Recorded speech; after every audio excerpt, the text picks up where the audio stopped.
आप पूरी दुनिया में देख लें, जितना धनाढ्य व्यक्ति है वो धर्म से उतनी दूरी रखता है, क्योंकि धर्म चोट देता है।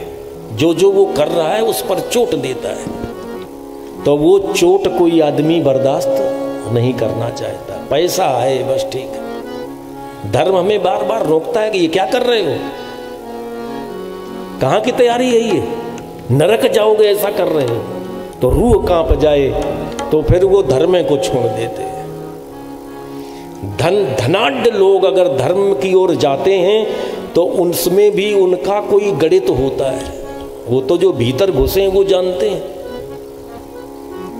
इस कथा से इतना आ जाएगा तो इतना उस काम में लगा दिया जाएगा, इतना पंडित जी को दे दिया जाएगा।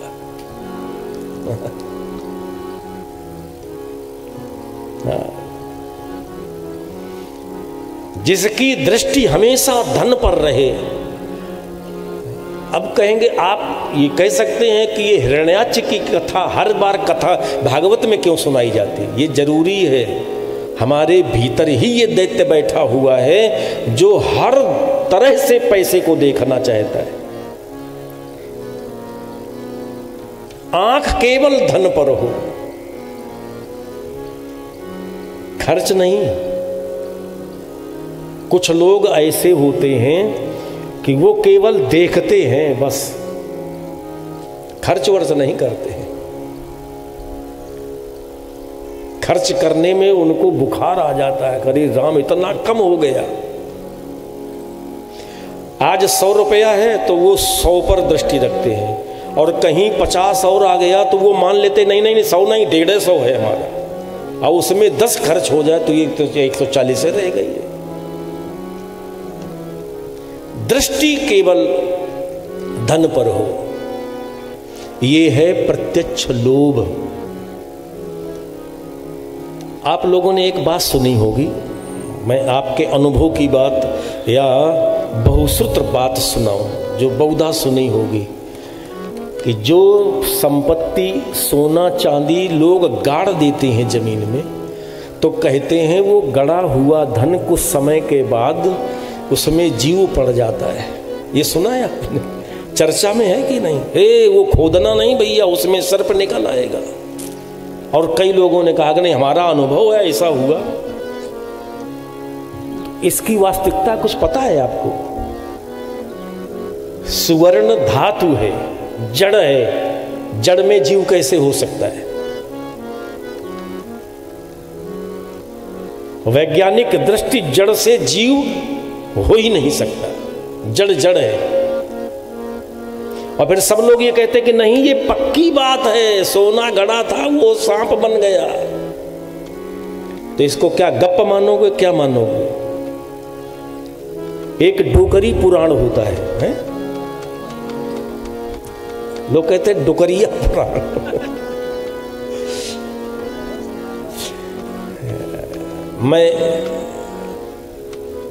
मैं समझा हूं अपने गुरुजनों से, कहते हैं कि वो जो द्रव्य है, सुवर्ण सिक्के या चांदी जो दाब के रख दिए, वो उसमें जीव नहीं होता, वो तो जड़ पदार्थ है, धातु है, वो उसमें जीव नहीं होता। फिर जीव दिखता कहाँ से है? उसका एक कारण है, जिसने वो धन दाब के रखा था वो मर गया, तो उसको मर जाने के बाद भी वही गड़ा हुआ दिखाई पड़ता। तो भगवान कहते जाओ उस वहीं जाओ, तो वही सांप बिच्छू बन करके वहीं बैठता है रखा करके। इन्हें शास्त्रों में इनकी चर्चा है, इन्हें यक्षवित कहा जाता है, जिनकी दृष्टि कोई भी योनि हो लेकिन मेरी आंखें केवल मेरे पैसे पर हो। हमें सर्प बना दिया जाए ठीक है, लेकिन हमारा जो गड़ा हुआ है हमारी निगाह उसी पर हो रहे, ये है यक्षवित। ये साक्षात लोभ है। लोभी व्यक्ति इकट्ठा करता है, देखता है, खर्च नहीं करना चाहता। अगर कोई खर्च कर दे तो बुखार आ जाए उसे। जिसके अंदर ये दुष्प्रवृत्ति आ गई है वो पक्का मान ले आज की कथा में कि उसी के भीतर ये हिरण्याक्ष है।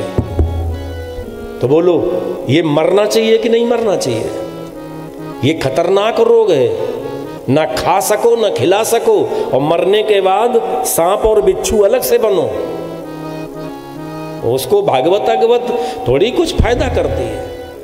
भागवत के लिए तो भीतर से तैयारी हो कि मुझे मेरा अपना पद मिले, तब भागवत फायदा करती है। जब तैयारी में पैसा है, निगाह में पैसा है, तो भागवत में बैठ भले जाओ आकर के, उसका लाभ आपको थोड़ी है।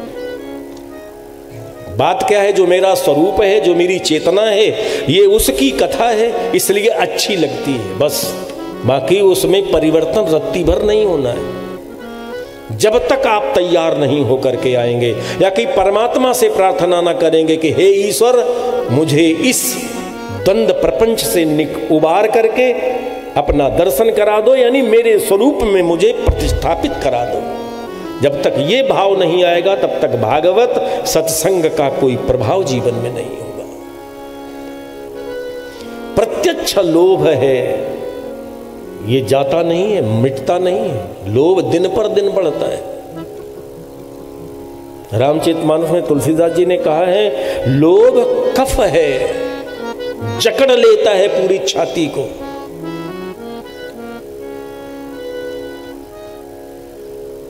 कोरोना में यही हुआ था।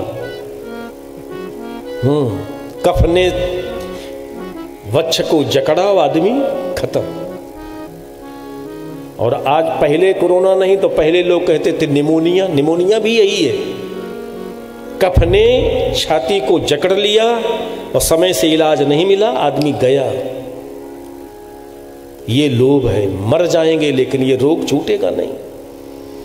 ये लोभ छूटता है तो केवल भगवान यज्ञ नारायण से। 12 यज्ञ पुरुष हैं।